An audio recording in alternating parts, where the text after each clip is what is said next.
Hello, hello, and welcome to today's episode of Social Workers in Policy. We are here to explore non-traditional roles that allow social workers to elevate their impact to the systems level.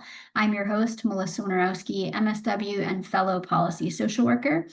And we're going to go throughout the course of this series into a wide variety of careers with social workers who have found non-traditional careers at the macro and policy levels in a variety of settings. So that could be academia, government, nonprofits, even corporate, technology, philanthropy. There are so many places where social workers and their skills can be a great fit to have that systems level impact. We are here to illuminate the path for those of you who may want to move your career to the systems level and are actively seeking to figure out what are the next steps and how do we actually make that happen. For today's episode, I'm going to introduce you to Raquel Castañeda-López. Raquel has really embodied the role that social workers can play at the policy level and in political positions. She has served in a variety of settings at the local and state government, including as an elected member of Detroit City Council herself from 2014 to 2021. She is now the founder and senior executive officer of the Restorative Democracy Project, which seeks to radically transform the experience of women of color in public office.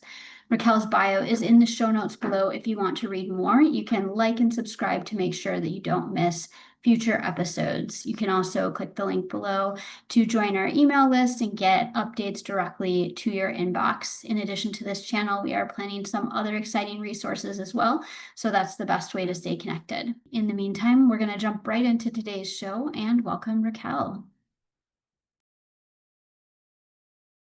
I'd love if we could just start out by hearing a little bit about your background, where you started in social work and what your current role, your current work involves. Sure.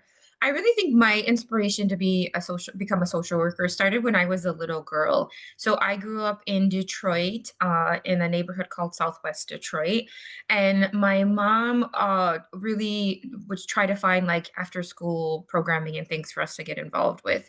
So there was an amazing organization called, which still exists today, called Alternatives for Girls, that was just getting started back at the time, and they were starting this like prevention program for elementary and middle school kids.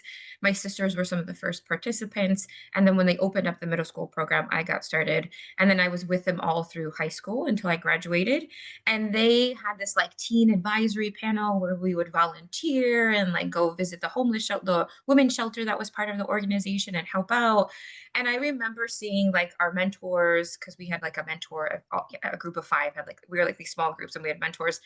um just be on the domestic violence crisis hotline and take calls and help navigate through difficult situations and connect people to resources. And I just thought that was so cool. I was like, wow, I want to be able to help people in that way. Because it was just a phone call, right? And but for me, they were like these super warriors who were like helping people get out of really dangerous situations.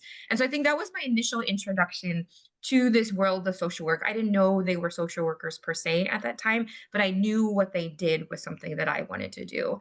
And so as I got older and was applying for college, I'd learned at that point that this was social work because I didn't want to work in just like one sector per se. I wanted to be able to help like as many people as I could, folks like me who grew up in poverty, who grew up in low income communities, didn't necessarily have the same opportunities of other folks.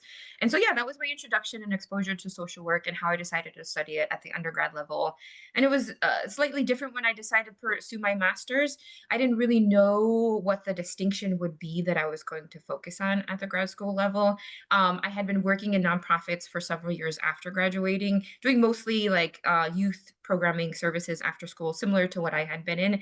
And I remember just feeling frustrated and seeing the same type of situations come up and the same kids and families come in. And I'm like, there's nothing wrong with the kids or the families, it's the systems, right? And so I wanted to go back to school to figure out like what else could I do to be more helpful and to fix the situation. And so when I went to grad school, that's when I thought like, okay, community organizing with youth and families, and did like a policy minor, and about policy and eva, I believe, minor, to just expand because I don't know why. I think just seeing the repetitiveness of the issues and problems was what sparked that interest. So yeah, that's a little bit of background on how I ended up in social work.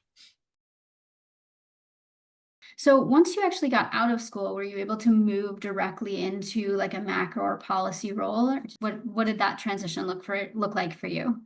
It was a little bit of a complicated path, with lots of twists and turns. So when I left grad school, actually when I was in grad school, my practicum was with an elected official. So that was kind of my first exposure to politics. Didn't enter grad school thinking, despite the policy and eval minor, I didn't enter thinking I was going to go into politics or be a politician. Like that was far from my mind. I chose that practicum because that state representative that I worked with was actually the state representative for my home neighborhood. And I had Mm. randomly met him at a community meeting and thought, oh, this guy's smart. What does he do? And found out that he was a field placement for grad school. And I was like, okay, I want to be at home and be close to family. So that was really, it wasn't very strategic. That was my thought process in choosing this practicum. But I wasn't really interested in politics or like state level government or anything like that. And so, well, that was the, what I call my Wizard of Oz moment of I felt like I was going to see the wizard and saw the curtain fall down, and it was all these older gentlemen at the state level making decisions for people in my community and in my city that were really just uninformed, really racist, really classist, really sexist. And I was like, this is crazy. These are the people who are representing us. So I had that internship that gave me that exposure and helped me understand and learn. And I started, making sure my family voted. I volunteered on Obama's campaign in '08. And that kind of became my entry path then to politics. So I didn't have a job lined up when I left grad school. And so right before Obama's campaign, Rashida Tlaib, who's now a congresswoman, she was my field practicum supervisor for my second semester in my placement. And the gentleman who was in office was term limited out, so he recruited Rashida to run for office. So I had just come back from India, finished my last semester doing field work there, and I was unemployed. And Rashida was kind of like, Raquel, come run my campaign. You don't have a job anyways. And I was like, okay, let's Mm. give this a try. So it really wasn't, again, this planned out strategic thing. And so I did it. I worked with her a little bit for her as her chief of staff the first couple months, but it was really intense and I was so overwhelmed and burnt out. And it just wasn't a good fit. I was like, I don't want to do this. And so I ended up leaving and I went to work at a university, a local university, and I became like an advisor at this program and running a college attraction and retention program for first generation college students. So I did that for 5 years. So it's kind of like campaign world politics a little bit. I was like, no, I don't want to do this. And then I went back to the university level, and from there I was actually then recruited to run from city council. So it was kind of Mm. accumulation of all these experiences that folks were like, Raquel has a potential. She would be a great leader. And it was kind of me that was like, no, I don't think I want to do that. No, I don't, which is really, really common for women, especially women of color. We have to be asked like 9 to 10 times to run for office before we actually say yes. And so, that was my journey to public office and getting more involved in politics and being able to do more of the policy work. I will say though, despite not being in an official policy role, as at the university, I still gravitated towards that in my work. I was teaching classes and developing curriculum, but I was still always looking at the organization and as a structure, and in the institution, what were the policies across the board that we were implementing to attract and retain students. So it kind of just it was always like something that I just gravitated towards. And I think that I didn't call it policy or eval at that time, but I was like, I really like seeing the themes and the trends and understanding why and thinking about how we can shift it type of thing. So yeah. Yeah, absolutely. And, finding, I think there's almost every role has some kind of opportunity to get involved in like policy work, shifting policy, looking at Yeah. systems and how they work. And that is a really great start and an entry point for a lot of folks is, take the job that you're at right now and find those policy points. And then you get that Yeah. experience and you can pivot into something else. What were some of the biggest challenges that you faced when you first decided to get started in macro level policy work? I know you mentioned getting kind of burnt out on the campaign, going back to academic setting. Yeah. Where were some of the challenges and how did you address them and sort of figure out how to get your footing and find the next step? Well, I think even before that, like just thinking back to grad school, and I don't know if you're going to share, but Melissa and I went to grad school together. Woohoo! I think share this understand this challenge that despite wanting to, focus on policy and eval, the classes were offered so sporadically. And so it was kind of like, hey, you can do macro, but it wasn't really the focus. And so leaving grad school, yeah, I knew I didn't want to go into clinical and interpersonal. I knew I wanted to work more with organizations and groups. And so, but the thing is, a lot of times social work jobs aren't positioned that way. And if they are, they're not labeled as social work positions. And so even as the advisor role at the university, it wasn't labeled as like, we're looking for a social worker for this role. It was a really good fit, but that wasn't their, when they're looking for their ideal candidate, it wasn't on their description. So I think that's the first challenge, is like, as you're looking for jobs and such, to not be limited by the title or what they offer, list in their requirements, because oftentimes they don't think of social workers in that way. So you really, I had to be creative and be like, okay, let me look at the actual content of this role, and is it something that I want to do? And even thinking just what I wanted to do in my life. And so that, I think, was the initial hurdle of not letting my degree as a social worker define the roles in the sector that I decided to go into. And then I think once being in politics, and this isn't just as a social worker per se, I mean, there are institutions that aren't built for, I would say, people with our background, not just in that we focus on values and fighting for equity, but as a like marginalized woman in the States, or as a woman, these institutions aren't built for people like us. And so the crazy, like if I had kids or I had other responsibilities, or I didn't have a steady income, there's no way that I could have, run for office without, because I was the primary caretaker for my family up until that point and when I ran for office. And so there's a whole lot of challenges that come with like running for public office, which we can talk about. But I think just in general, the switch from a micro to macro and thinking about what roles can I pursue and how do I even apply this to policy in a political setting, take some creative thinking and some reframing of like job descriptions and roles as you approach them. Even as an elected official, I had to do a lot of that reframing.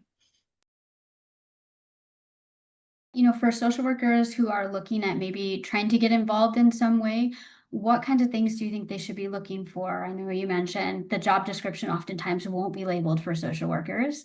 So what do you do? How do you find these opportunities?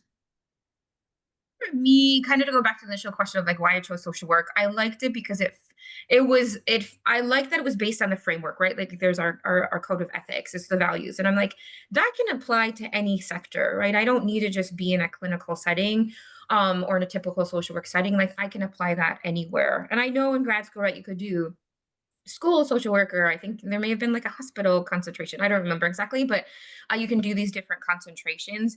But for me, it goes beyond that. And so I think the first step I would say is, when I just even decided to be a social worker, I didn't know what it was. It was like, what do I want to do?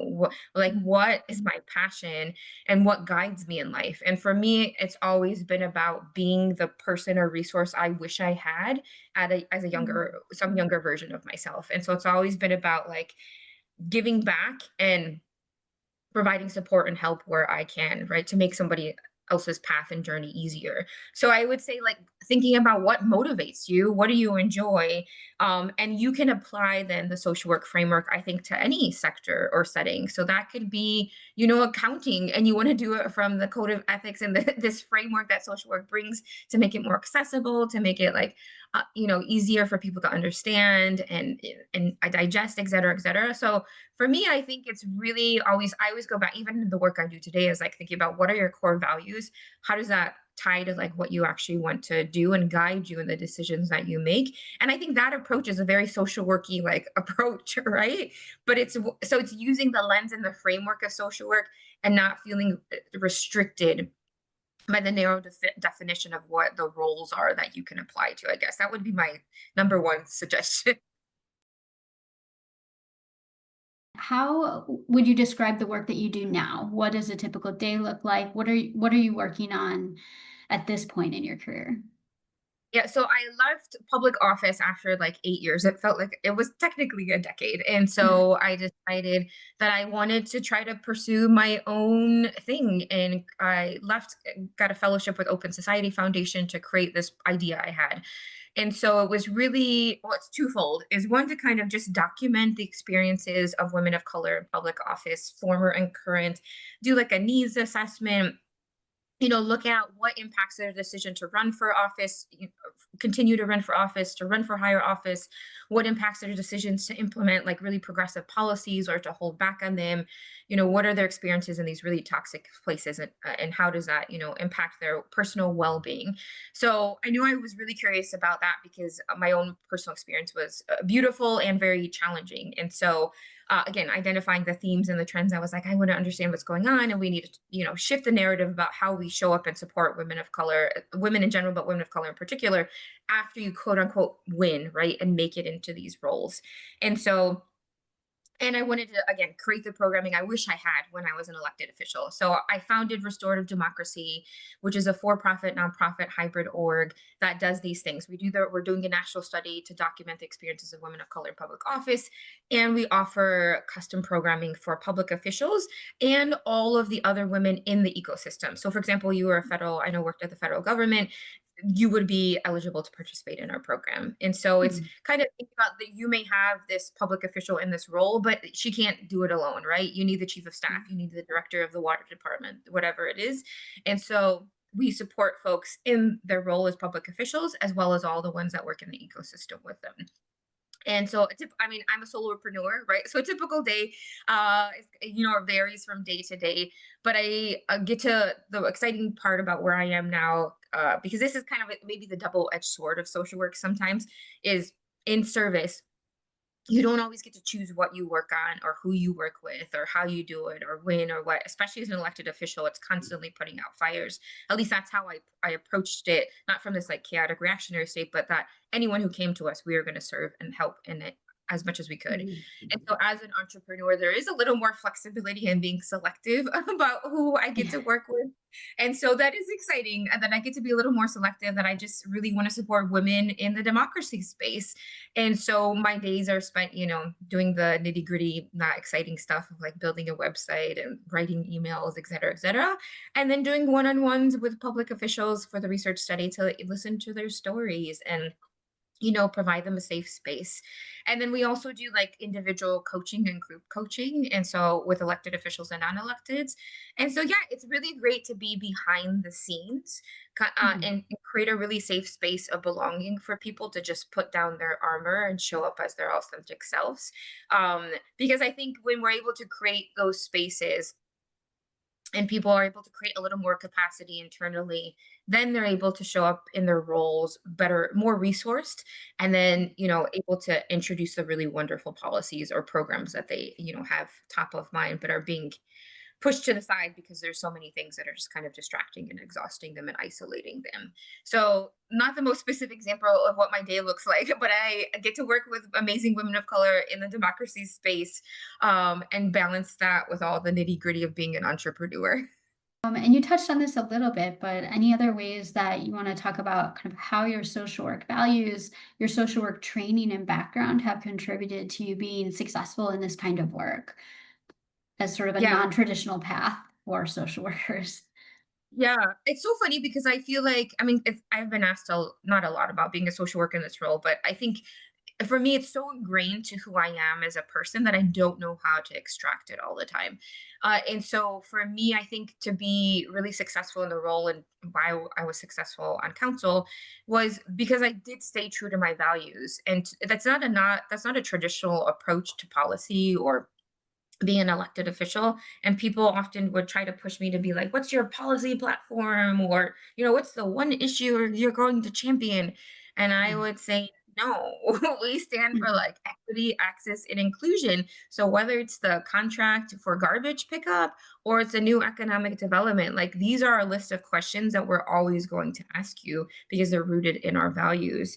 And so for me, I think that's something that I've brought to every single role that I've ever had. So whether it was as a after school, caseworker or a university advisor, or then as a public official. And so I think again that's why it's so as social workers who feel stuck and are looking in this for a specific policy role, I think just to kind of expand their criteria or expand their search to just again go back to what are your values that guide you, what is it that you're interested in doing, create your dream job description, and then go out there and search and see what matches. And it might be a policy director, it might be like an assistant, someone in a department, a city department, right? So even if it's in a nonprofit, right? I think a lot of the nonprofits I've worked with in the past are doing advocacy or doing community organizing and don't necessarily know that they are. And so you coming into one of those orgs could really help them level up the services that they provide, even if the role is written as like a community manager, partner manager, or something like that, right? And so I don't know. That's what I guess I'm repeating myself, but that's what I feel like I would go back to, of like how it applies to all of my roles I've been in, and also the strategy unconsciously. I wasn't like thinking consciously that this was my framework, but this has been the trend throughout my life. This is the framework I've applied to all the positions I've had in the past. And have you been able to do all the work that you've done and all the work that you have, been talking about here with your social work background in particular, or were there any other like trainings, certifications, anything else you went back and did post grad in order to be able to do this? Prior to, and most people may think this is crazy, but when I finished high school, I went out of state, went to school at Montana, University of Montana, shout out Missoula. And I studied social work and Native American studies. And so a lot of people, universities don't offer Native American studies, and people are like, Raquel, why did you go to Montana? But I don't know exactly my indigenous ancestors to Mexico, but I always felt a very personal connect. I still feel the connection to my indigenous ancestors and community, and I knew I wanted to study Native American studies. And that may be like that's like an ethnic studies, Raquel. Like, what are you talking about? But for me, it really was this like hole in my identity and understanding of our history and understanding of all these values of like equity and justice and access. And so the history of the founding of our country, of like colonization and how it plays out today, how that intertwines with racism and capitalism, et cetera.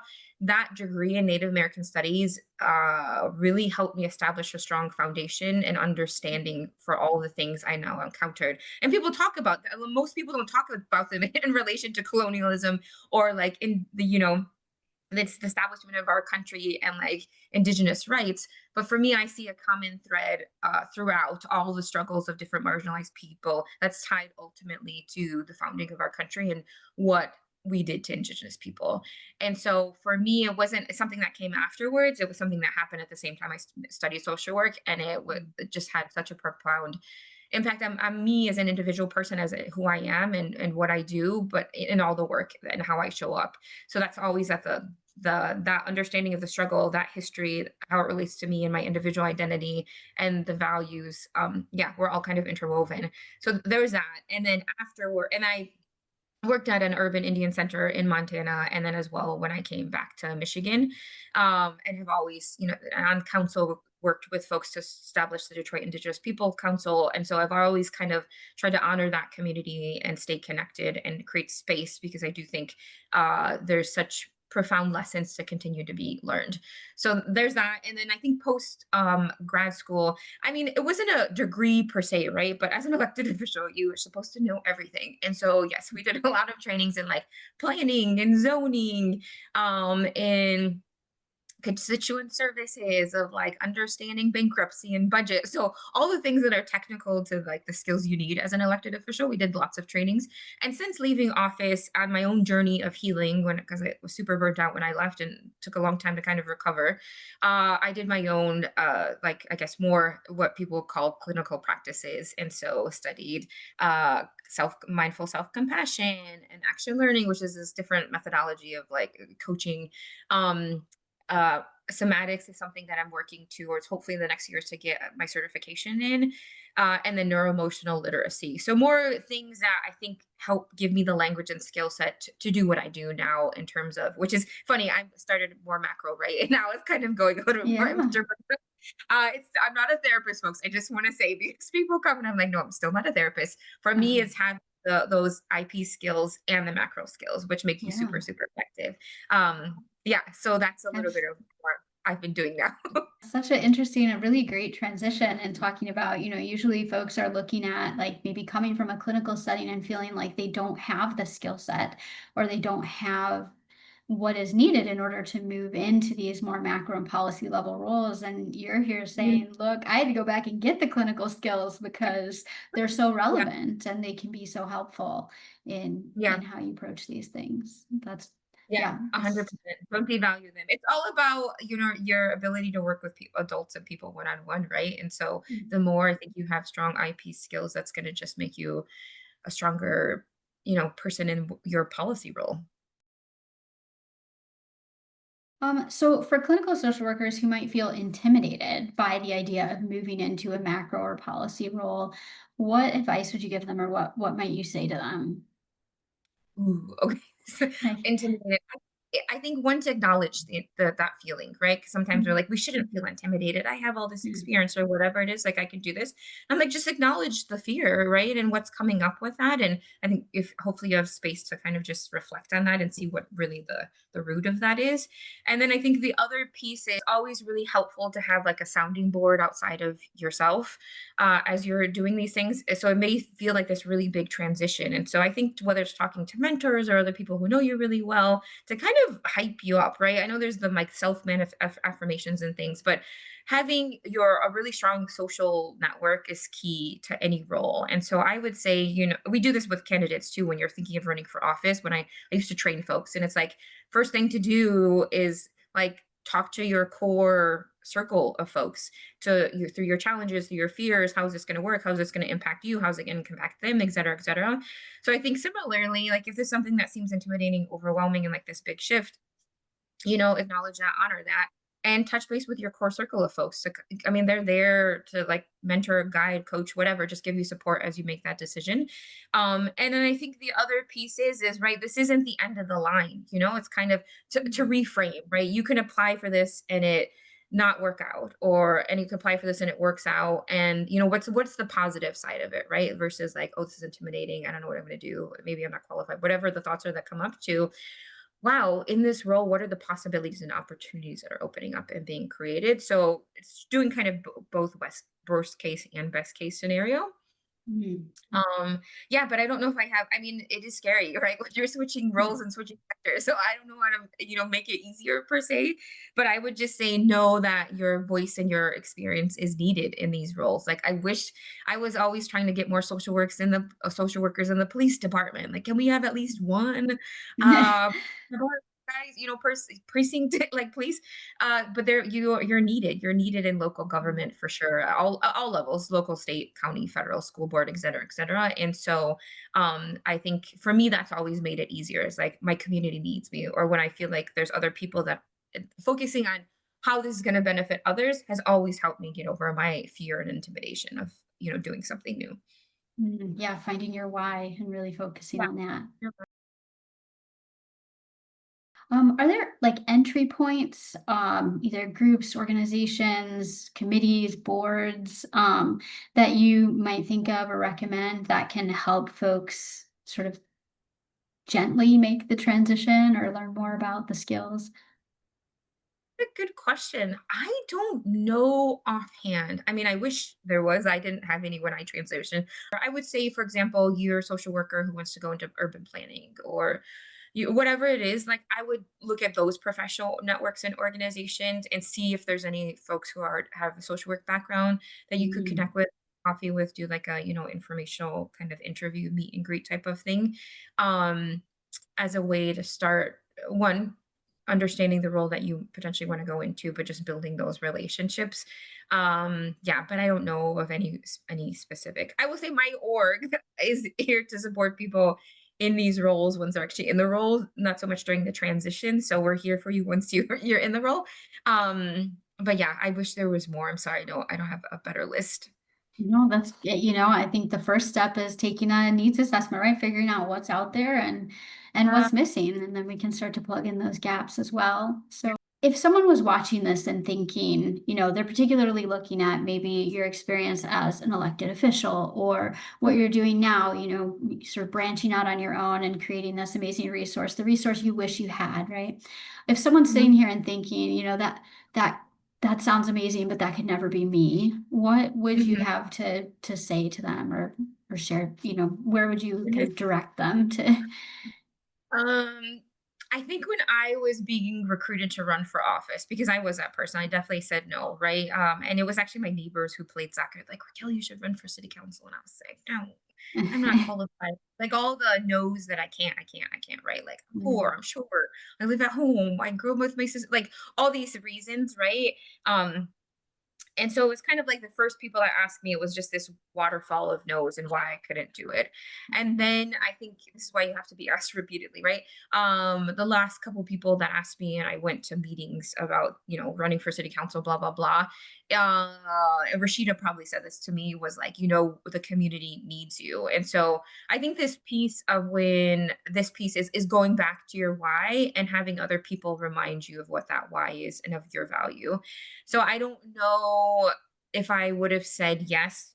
The other piece I guess I'll share is when I was like, okay, you guys, because you have to get signatures to get your name on the ballot. I was like, I'll try just to get my name on the ballot, to kind of honor the folks who are being like, you should run, you should run, you should run. So for me, it was a way of acknowledging their belief in me and honoring, their investment in me over the years in this community.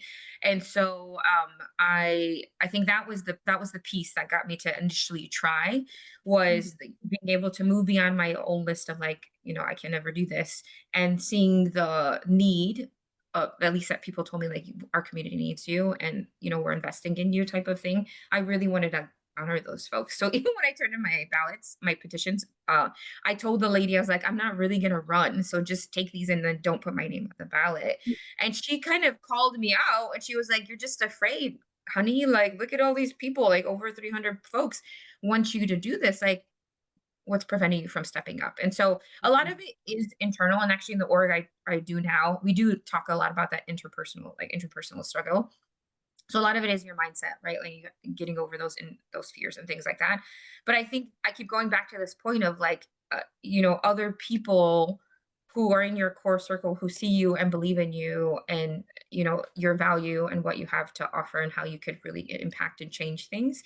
And so sometimes, again, when we're all caught in our head and like, I can never do that, I can't see myself in that role, it's good to have that sounding board. And I think as an elected official, especially, I was always seeking that sounding board, because we're not islands, right? Like we can't do things by ourselves. And so you stepping into one of these roles in a way, it really isn't about you. It's about the work and it's about the service. And so that also helped me approach, because I was also going to resign when I won. I was like, I can't do this. I proved to everybody we did it. Goodbye. I can't do this.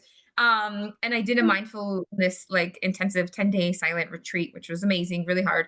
And I talked to the teacher about this, and they're like, any these roles are really roles of service. And so it's their highest honor to be able to serve other people. And so for me, that was the framework that helped me get over my fear, just approaching these roles as roles of service. And Mhm. that somehow made it really easy, even in the work that I do now. Like, this is in service of others and the greater good.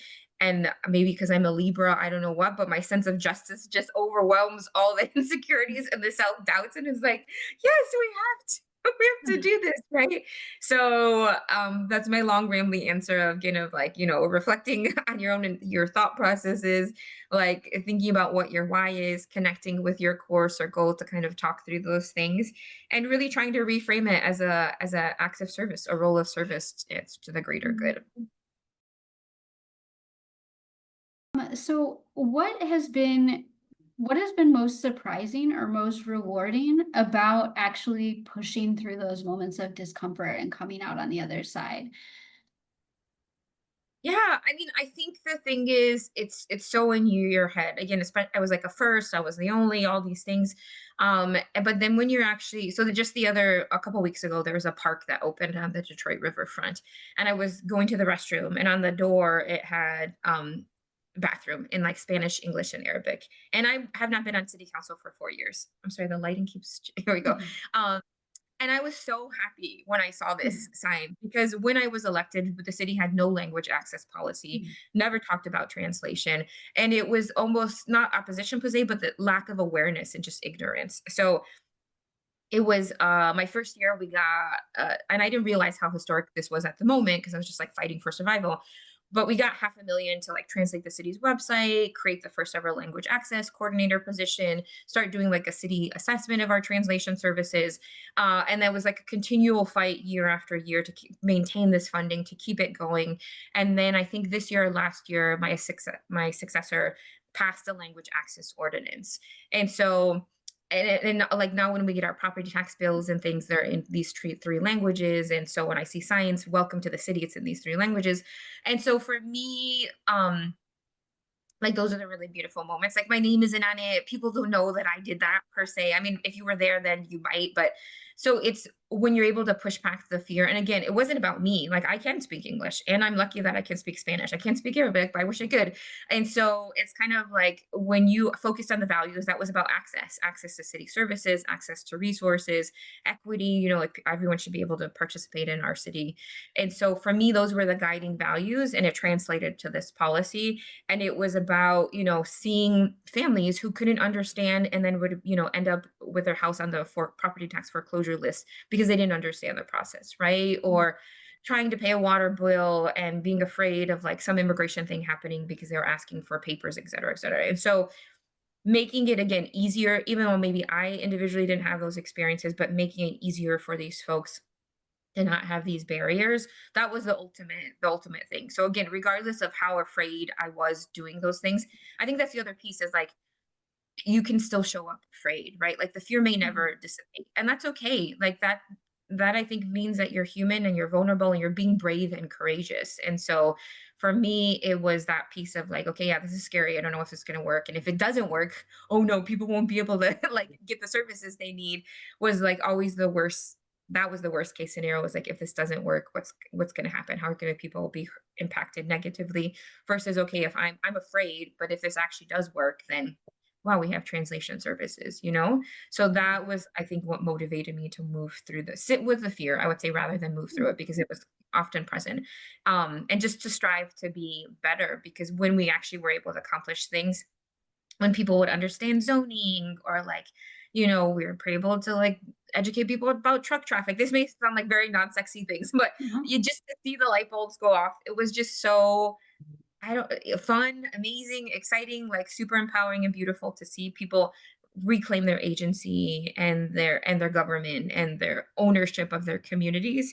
Was just is just priceless. Like that's what democracy is about. It's really beautiful. And so yeah, I think that kind of overshadows the fear and the hard moments. Yeah, absolutely. Thank you so much. Is there anything else you'd like to share with our viewers just about your experience as a macro level social worker, getting there, thinking about folks who may want to start on that journey and find a way to have systems level impact in the work that they're doing? Anything else you'd like to share before we wrap up? I would just say, like, whether you're a student, keep pushing your advisors in school to offer more courses and really focus on like the macro level. I think it's very much needed. And then if you're out of school and you're like in these roles and not sure how to transition, it's just this piece that we need you, right? I think I don't can't remember on council and now, meeting social workers in these roles has just always been so helpful and just like a sense of camaraderie. Like I don't have to explain certain things to you. It's just nice to be like, okay, you understand this code of ethics, you understand this framework, and like the values we're working towards. Not everyone, but I think it was such a breath of fresh air of having like a similar foundation and understanding to go from. So I would say we need you. We need you in the leadership roles in elected office throughout government departments at different levels. I think both the people that your colleagues benefit, leadership benefits, and ultimately who you're servicing benefits. So I would just say keep that in mind that you're needed. Your skills are definitely transferable, and it really it's not, I know we're prone to, as humans, right, like to anticipate the negative and like to go into survival mode. But if you're able to shift out of that, it's really not as scary or as overwhelming as it looks. Yeah, absolutely. Thank you. How can people find you, follow you, learn more about your work if they want to stay in touch? Sure. So on LinkedIn, it's just my name, Raquel Castañeda-López. So we try to post tips, stories, things throughout the week. And then our website, restorative-democracy.org. So you can go on there, sign up for a newsletter. I would say if you're interested in being a part of some of our programming coming up or coaching services, again, LinkedIn or on the website, you can DM me, you can sign up for our newsletter, and then we can get you all set up and ready to go. So we are launching our first cohort. It's more like an annual membership for folks starting 2026. And we have an elected officials cohort, we have a candidates cohort, and we have a kind of like democracy worker cohort for people, whether you're like nonprofit ED or people in leadership. You don't have to be the ED per se. You could be a program manager, whatever it is, in the working on advocacy, organizing, civic engagement, et cetera, et cetera. We have a cohort for folks kind of in the democracy ecosystem. And so, yes, we center the voices and experiences of women and women of color in particular. But as long as you align with that vision and you align with our values, then anyone can participate. We don't discriminate. So Awesome. All right. Well, thank you so much, Raquel. And we'll put those links in the show notes for folks who may want to follow up. And we'll see you next time. great. So, Thank you so much. Yeah. for all of those tuning in and listening, drop a note below and let us know what it is that stood out to you. What was your biggest takeaway from Raquel's experience here? Again, as I mentioned before, we are just getting started. We have big plans for other resources to support you in pivoting to make systems level change with your social work career. So sign up for the email list below in the comments if you don't want to miss it. Don't forget to like and subscribe, and we'll see you next time.